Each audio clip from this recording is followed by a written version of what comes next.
സ്വാഗതം. കഴിഞ്ഞ ദിവസം ഞാനൊരു വീഡിയോ ഇട്ടിരുന്നു, സെലിബ്രേറ്റ് ദ ലൈഫ്.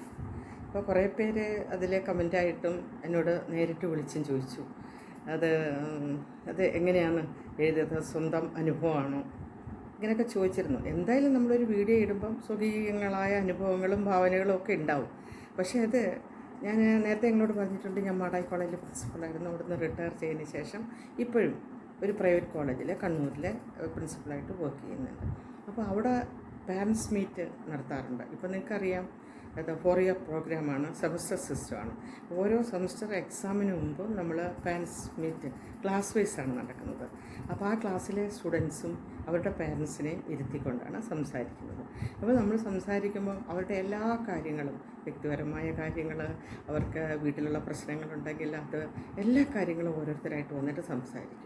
അപ്പോൾ ആദ്യം ജനറലായിട്ടൊന്ന് സംസാരിക്കുമ്പോൾ അവരോട് മക്കളുടെ കാര്യങ്ങളായിരിക്കും കൂടുതൽ പറയുന്നത്. ആദ്യം നമ്മുടെ കോളേജിനെക്കുറിച്ച് ഒരു ഇൻട്രഡക്ഷൻ കൊടുക്കും. 35 വർഷമായിട്ട് തുടങ്ങിയൊരു കോളേജാണ്. ഇന്നും അത് അതേപോലെ നിലനിൽക്കണമെങ്കിൽ അതിൻ്റെ പിമ്പിൽ കഠിനാധ്വാനം ചെയ്യുന്ന അർപ്പണബോധമുള്ള ഒരു പറ്റ അധ്യാപകരുണ്ട്. പിന്നെ നിങ്ങളെപ്പോലുള്ള രക്ഷിതാക്കളുണ്ടാവും. പഠിക്കാൻ സന്മനസ്സുള്ള വിദ്യാർത്ഥികളൊക്കെ ഉണ്ടാവുമ്പോഴാണ് യൂണിവേഴ്സിറ്റി റാങ്കുകളടക്കം ഉന്നത വിജയം നേടാൻ നമ്മളെ മക്കൾക്ക് സാധിക്കുന്നതെന്ന്. അപ്പോൾ അതിന് എന്തെല്ലാം നമ്മൾ അനുഷ്ഠിക്കേണ്ടതുണ്ടെന്ന് പറയും. പ്രധാനമായിട്ടും പറയുന്നത് അവരുടെ പങ്ക്ച്വാലിറ്റി, കൃത്യനിഷ്ഠ. ക്ലാസ്സിലേക്ക് വരുന്നത് നമ്മളിവിടെ ആണെങ്കിൽ 9:15 ക്ലാസ് തുടങ്ങുന്നെങ്കിലും 9:05 അവിടെ എത്തിയിരിക്കണം എന്ന് പറയും, ഫസ്റ്റ് ബെൽ അടിക്കുമ്പോൾ തന്നെ.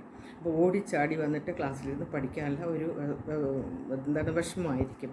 അപ്പോൾ അതുപോലെ തന്നെ ബസ് കിട്ടാൻ വേണ്ടി ഇപ്പോൾ എല്ലാം ബ്ലോക്കാണ്. അപ്പോൾ ഒരു ബ്ലോക്കിന് മുമ്പ് എത്തിച്ചേരാനുള്ള കൃത്യനിഷ്ഠ പഠിപ്പിക്കുക എന്നുള്ളതാണ്.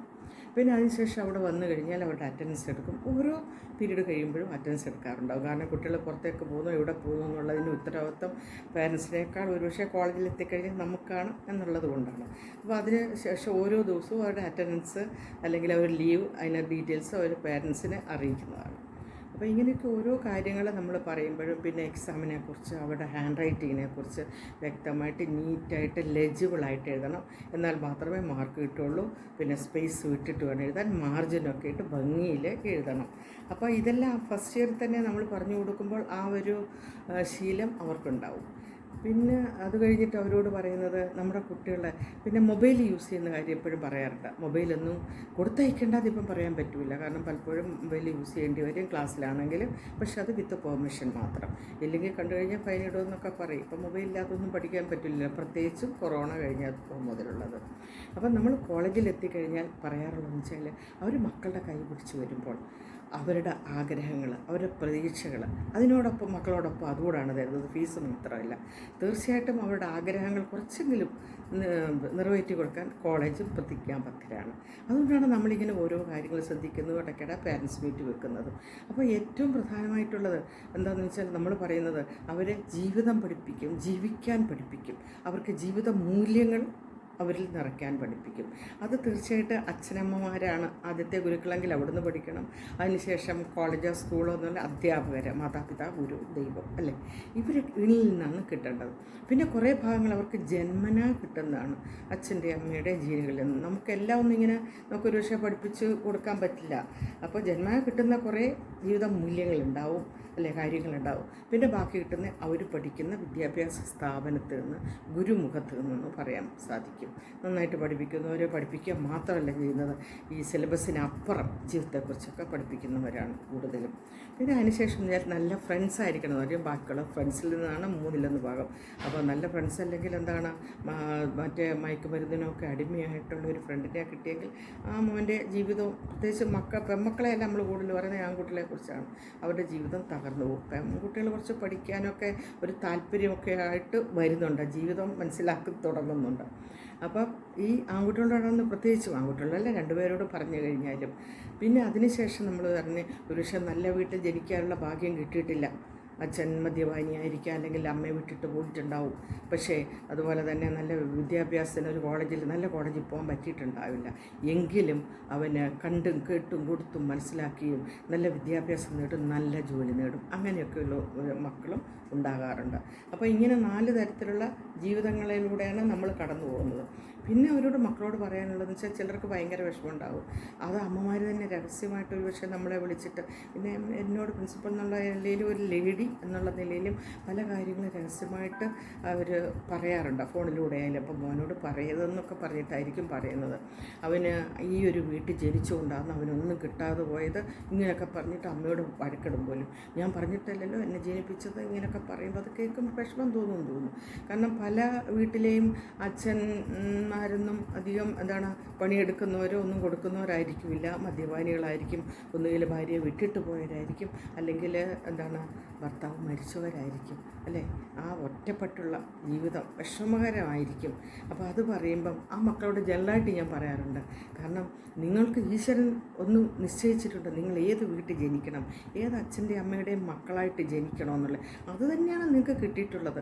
അപ്പോൾ അതിനെ മാറ്റി എഴുതേണ്ടത് നിങ്ങൾ പഠിച്ച് നല്ലൊരു ജോലി നേടിയിട്ട് നിങ്ങളുടെ അച്ഛനമ്മമാരെ ഒന്നിച്ച് ചേർത്ത് നിർത്താൻ, അവരെ വയസ്സുകാലത്ത് അവരുടെ താങ്ങായി തണലായിട്ട് അവർക്ക് ഊന്നുവടിയാവാൻ നമ്മുടെ മക്കളുണ്ടാവണം. തീർച്ചയായിട്ടും നമ്മുടെ കോളേജ് നിങ്ങളുടെ മക്കളോടൊപ്പം ഉണ്ടാകുമെന്ന്, അവരുടെ മനസ്സിലെ ഹൃദയത്തിൽ നന്മയുടെ നറുതിരി കത്തിച്ചു വെക്കാൻ നമ്മൾ കൂടെ ഉണ്ടാവുമെന്ന് പറയാറുണ്ട്.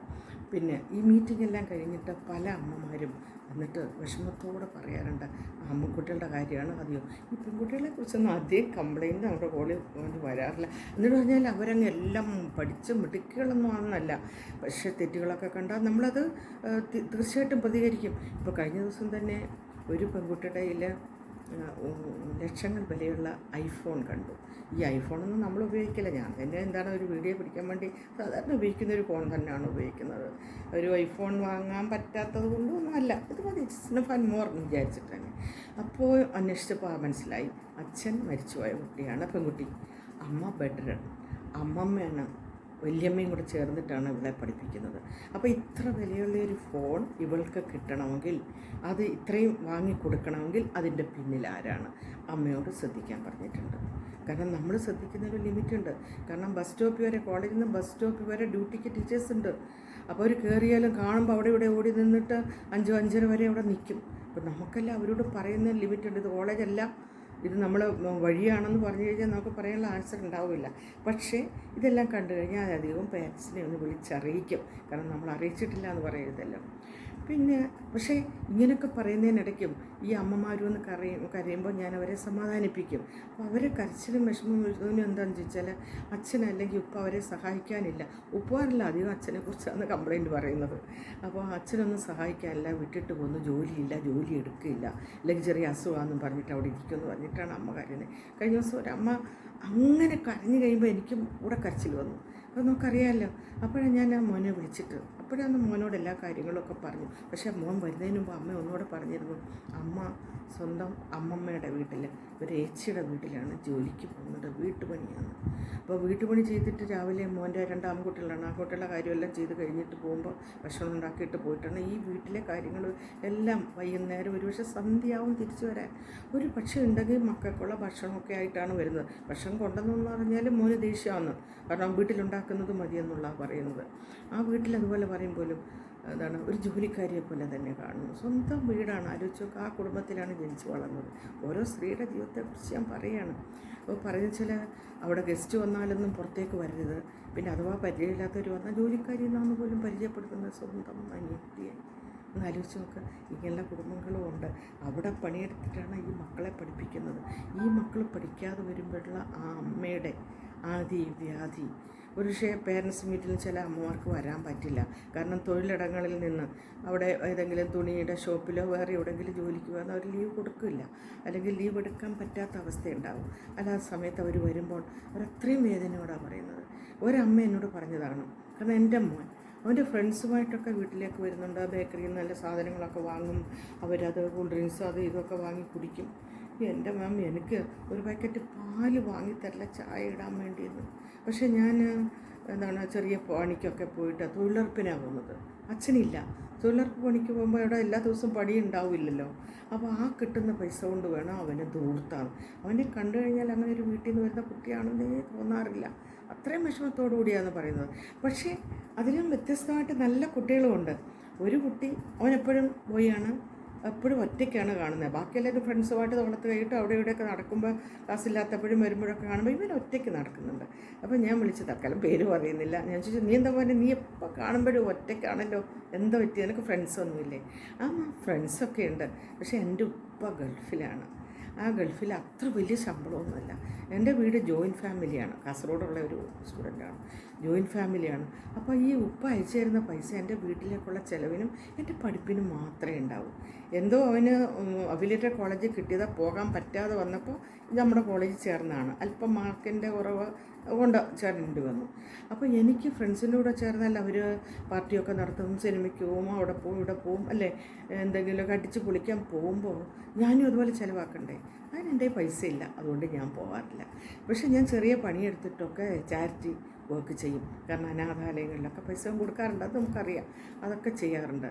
അപ്പോൾ എന്താണ് ധ്രുവങ്ങളിലുള്ള കുട്ടികളാണ് നമ്മുടെ ഒക്കെ പലപ്പോഴും. ഇങ്ങനെ പല പല എക്സാമ്പിൾസും നമ്മുടെ കയ്യിലുണ്ട്. ഒരുപക്ഷെ ചില കുട്ടികൾ കോളേജിൽ നിന്ന് വരുമ്പോൾ നമ്മളോടൊക്കെ വളരെ നന്നായിട്ട് പെരുമാറും, വീട്ടിലാണെങ്കിലോ നേരെ തിരിച്ചായിരിക്കും. അങ്ങനെയും പല അമ്മമാരും ഒന്ന് കരഞ്ഞ് പറയാറുണ്ട്. ഈ കുട്ടികളെയൊക്കെ കാണുമ്പോൾ നമ്മൾ ശരിക്കും പറഞ്ഞാൽ കൗൺസിലിംഗ് ചെയ്യും. ഇപ്പോൾ കോളേജ് ഇങ്ങനെയൊരു സമ്മിശ്രമായ ഒരു അന്തരീക്ഷമാണ്. ഞാനിപ്പോൾ പറഞ്ഞത് ഏറ്റവും വേദന അനുഭവിക്കുന്ന വിഭാഗങ്ങളെന്ന് പറഞ്ഞാൽ ഒരുപക്ഷെ അച്ഛനില്ലാത്ത കുട്ടികൾ, അച്ഛൻ വിട്ടിട്ട് പോയ അമ്മമാർ, വിധവകളെന്ന് പറഞ്ഞാൽ അവർക്ക് സമൂഹത്തിൽ എന്താ ഉള്ളത്? അവർക്കൊരു നല്ല ഡ്രസ്സ് ഇട്ട് നടത്താനോ അല്ലെങ്കിൽ നല്ല ഇഷ്ടമുള്ള കാര്യങ്ങളൊക്കെ അണിഞ്ഞൊരുങ്ങി നടക്കാനൊക്കെ അവർക്ക് ആഗ്രഹം ഉണ്ടാവില്ല. അതങ്ങനെ ചെയ്യാൻ പ്രത്യേകിച്ച് നമ്മുടെ ഈ മലബാറിൻ്റെ ചുറ്റുപാടിലൊന്നും അത് ആരും ഇഷ്ടപ്പെടുന്നില്ല, ആരും അനുവദിക്കാറുമില്ല. പക്ഷേ ഇപ്പോൾ അതുകൊണ്ട് എന്തുകൊണ്ടാണ് അവരൊരു 18 വയസ്സാകുമ്പോഴേ അവരുടെ വിവാഹം നടത്തുന്നു, ഒരുപക്ഷെ ഡിഗ്രി ഫസ്റ്റ് ഇയർ നടത്തുന്നു. 18 വയസ്സ് കഴിയുമ്പോൾ തന്നെയാണ് ഈ നാട്ടിലൊക്കെ ഉള്ളവരുടെയൊക്കെ ഒരു വിവാഹം ഉറപ്പിച്ച് വെക്കും, അല്ലെങ്കിൽ നടത്തും. അപ്പോൾ ഒരു കുറച്ച് പ്രായമായി 2 കുട്ടികളായി കഴിയുമ്പോഴേക്കും അച്ഛൻ മരിക്കുന്നു, അല്ലെങ്കിൽ ഇട്ടിട്ട് പോകുന്നു, ഇപ്പോൾ വേറെ മാരേജ് കഴിക്കുന്നു. അപ്പോൾ ഇവർക്ക് ആരുള്ളത്? ആരുമില്ലാത്ത ഒരു ഇതിലേക്ക് വരുമെന്ന്. അപ്പോൾ ഈ കുട്ടികളുടെ അരക്ഷിതാവസ്ഥയല്ല, ഈ ദേഷ്യമെല്ലാം തീർക്കുന്ന ആരോടാണ്? അമ്മമാരോടാണ്. അവർക്കാണെങ്കിൽ ആരാ തുണയുള്ളത്? ആരുമില്ല. ഒരു നേരത്തെ ഭക്ഷണത്തിന് പോലും ഒരുപക്ഷെ ആരും ഉണ്ടാവില്ല. ഗവൺമെൻറ് ഇപ്പം വിധവാ പെൻഷനൊക്കെ കൊടുക്കുന്നുണ്ട്. പിന്നെ മാത്രമല്ല അവർക്ക് ഒരു തൊഴിൽ നൽകാൻ വേണ്ടി ഉപയോഗിക്കണം. അതുപോലെ തന്നെ റിട്ടയർ ചെയ്ത പല സ്ത്രീകളും ഉണ്ടാവും. ഇപ്പം ഞാൻ എൻ്റെ ഭാഗ്യത്തിന് എനിക്ക് കോളേജിൽ വർക്ക് ചെയ്യുന്നു. അതുപോലെ തന്നെ അവരുടെ ആ ഒരു വിമൻ പവർ എനിക്ക് തോന്നുന്നു റിട്ടയർ ചെയ്യുന്നതിന് ശേഷമാണെന്ന് തോന്നുന്നു എനിക്ക് കൂടുതൽ ജീവിതത്തെക്കുറിച്ച് ഒരു അവബോധം തന്നെ വരാൻ തുടങ്ങിയെന്ന് പറഞ്ഞാൽ. അപ്പോൾ അത് ഞാൻ കുട്ടികളിലേക്ക് ഇങ്ങനെയുള്ള കൗൺസിലിങ്ങിലൂടെ ക്ലാസ്സുകളിലൂടെ ഒക്കെ പറഞ്ഞു കൊടുക്കാറുണ്ട്. കാരണം നമ്മളൊരു പട്ടം പറപ്പിക്കുമ്പോൾ അതിൻ്റെ കടിഞ്ഞാൻ നമ്മുടെ കയ്യിലിരിക്കണം, ഇല്ലെങ്കിൽ പട്ടം എവിടെയെങ്കിലും പോവും. അപ്പോൾ വീട്ടിലായാലും ശരി കോളേജിലായാലും ശരി ആ കടിഞ്ഞാൻ നമ്മൾ തന്നെ ഉണ്ടായിരിക്കണം. അത് അധ്യാപകരാകട്ടെ അച്ഛനമ്മമാരാകട്ടെ, എങ്കിൽ മാത്രമേ പറ്റൂ. ഇപ്പോൾ ഈ സ്ത്രീകളുടെ വേദനയും വിഷമവും ഒക്കെ പറഞ്ഞുകൊണ്ട് വരുമ്പോഴാണ് ഈ മക്കളിലൂടെയെങ്കിലും നമുക്ക് നേടിയെടുക്കാൻ സാധിക്കണം. പിന്നെ വേറൊരു അമ്മ ഒന്ന് പറഞ്ഞത് എന്നോട്, മാം എന്നെക്കുറിച്ച് അറിയുന്നതാണ്, മാമൻ്റെ മനസ്സ് തുറക്കാനൊരു മോളെങ്കിലുണ്ട്, എനിക്ക് അതുപോലും ഇല്ല എന്ന്. 2 ആൺകുട്ടികളാണ്. ഞാൻ പറഞ്ഞു സാറില്ല, ഇനി അവർക്ക് 2 പെൺമക്കൾ വന്നു കഴിഞ്ഞാൽ 2 പെൺമക്കളൂടെ ആയിപ്പോയില്ലേ. പക്ഷെ അവരൊരു നല്ല നിലയിലെത്തിയാലല്ലേ അവർക്ക് നല്ലൊരു പെണ്ണ് കിട്ടും, നല്ല ആലോചന കൊണ്ടുവരാൻ പറ്റൂ. ഇപ്പോൾ പഠിക്കാത്ത ആൺകുട്ടിക്ക് അല്ലെങ്കിൽ ഏതെങ്കിലും ഒരു ഷോപ്പിലൊക്കെ പോയിട്ട് 5000 10,000 രൂപ കിട്ടുന്ന കുട്ടിക്ക് ആരാണ് പെണ്ണ് കൊടുക്കുക? അപ്പം നല്ല പഠിച്ചു കഴിഞ്ഞാൽ നല്ല ജോലി കിട്ടും. അപ്പോൾ അതിനുവേണ്ടി നമ്മൾ എല്ലായിടത്തും ജോലി ഉണ്ട്, പക്ഷെ അതിനുവേണ്ടി നമ്മൾ നേടണം, എങ്കിൽ മാത്രമേ നമുക്ക് ജോലി കിട്ടും. ഇപ്പോൾ പഠിക്കുന്ന കുട്ടികൾ ധാരാളം പാർട്ട് ടൈം ജോലി ചെയ്യുന്നുണ്ട്. പക്ഷെ അവരുടെ വിഷമത കഴിഞ്ഞാൽ ഈ കിട്ടുന്ന പൈസ കൊണ്ട് അവരതുകൊണ്ട് ജീവിതം മതിയാക്കുന്നു. മനസ്സിലായില്ലേ? അപ്പോൾ അതുണ്ടാവാതിരിക്കാൻ നമ്മുടെ എന്ത് ത്യാഗം സഹിച്ചു. വിധകളായ അമ്മമാരായാലും ശരി, അച്ഛന്മാർ വീട്ടിൽ ജോലിയൊന്നും ചെയ്യുന്നില്ല ശരി, അല്ല ഗൾഫിൽ കിടന്ന് കഷ്ടപ്പെടുന്ന ഹസ്ബൻഡുള്ള ഭാര്യമാരായാലും ശരി, മക്കളെ വളർത്താൻ വേണ്ടി ശ്രദ്ധിക്കണം. സമൂഹത്തിൽ നല്ലവരായിട്ട് വളർത്താൻ വേണ്ടി എല്ലാവരോടും സ്നേഹവും ബഹുമാനവും കരുണയുള്ളവരായ മക്കളായിട്ട് വളരണം. അല്ലേ? നമ്മളൊക്കെ പറയും നമ്മുടെ വയസ്സുകാലത്ത് നമ്മുടെ മക്കളുണ്ടാവണം. നമ്മളതങ്ങനെയൊന്നും ചിന്തിക്കണം. നമുക്ക് സ്വയം എത്ര നാൾ ജോലി ചെയ്ത് ജീവിക്കാൻ പറ്റും നമ്മൾ അത്ര നാൾ ചെയ്ത് ചെയ്തിരിക്കണം, അല്ലേ? തളർന്ന് കിടക്കാനോ ഇല്ല, അങ്ങനെ പറയരുത്. കാരണം നമ്മൾ എന്തു പറഞ്ഞാലും അത് ബ്രെയിൻ ഏറ്റെടുക്കും. നമ്മൾ തളർന്ന് കിടക്കില്ല, നമ്മൾ ജീവിതത്തിൽ നേടിക്കൊണ്ടേയിരിക്കും, അല്ലേ? ഒരു നാൾ നമ്മൾ ഈ ഭൂമുഖത്തു നിന്ന് അപ്രത്യക്ഷമാകുന്നവരെ, ഒരുപക്ഷെ അത് മക്കളാണെങ്കിലും ശരി, അതിനുശേഷം അപ്രത്യക്ഷമായതിനു ശേഷം എൻ്റെ അമ്മയ്ക്ക് അല്ലെങ്കിൽ ഉമ്മയ്ക്ക് ഞാനത് ചെയ്യായിരുന്നു ഇല്ലിരുന്നു എന്ന് പറഞ്ഞിട്ട് വിഷമിച്ചിട്ട് കാര്യമില്ല. അപ്പോൾ ചെയ്യേണ്ടത് സ്നേഹമാണെങ്കിൽ ശരി, അപ്പോൾ ജീവിച്ചിരിക്കാൻ കൊടുക്കുക. എല്ലാ ക്ലാസ്സിലും ഞാൻ പേരൻസ് മീറ്റിലും പറയുകയാണ്, എല്ലാ കുട്ടികളും ഇറങ്ങുമ്പോൾ അമ്മയ്ക്കൊരു ഉമ്മ, അല്ലേ? എത്ര പേര് കൊടുക്കുന്നുണ്ട്? എൻ്റെ മക്കളൊക്കെ എനിക്ക് തന്നിട്ട് പോകും. ഞാൻ എൻ്റെ അമ്മയ്ക്ക് മരിക്കുന്നതിൻ്റെ തലേ ദിവസം വരെ അത് കൊടുത്തിട്ടാണ് കോളേജിലേക്ക് പോകുന്നത്, അല്ലേ? അപ്പോൾ നമുക്ക് കിട്ടുന്ന ഒരു ആനന്ദം അതെല്ലാ അമ്മമാർക്കും കിട്ടട്ടെ. ഈശ്വരൻ പ്രാർത്ഥിക്കാം, ഈശ്വരനോട് നമുക്ക് പ്രാർത്ഥിക്കാം. അപ്പോൾ നമ്മുടെ മക്കളുടെ ഹൃദയത്തിൽ നന്മയുടെ നറുതിരി കത്തിക്കാൻ നിങ്ങളോടൊപ്പം നമ്മളും ഉണ്ടാവും. ഈശ്വരൻ എല്ലാവർക്കും തുണയാവട്ടെ. എല്ലാവർക്കും നന്ദി, നമസ്കാരം. നിങ്ങൾക്ക് എൻ്റെ ഈ വീഡിയോ ഇഷ്ടമായെങ്കിൽ ലൈക്ക് ചെയ്യണം, ഷെയർ ചെയ്യണം, നിങ്ങളുടെ കമൻസൊക്കെ ഇടണം. അല്ല, ഇതിൽ കൂടുതൽ ഞാൻ പേരൻസ് മീറ്റിലൊക്കെ പറഞ്ഞു കൊടുക്കാൻ എന്തെങ്കിലുമൊക്കെ ഉണ്ടെങ്കിൽ നിങ്ങൾ തീർച്ചയായിട്ടും നിങ്ങൾ പറയണം.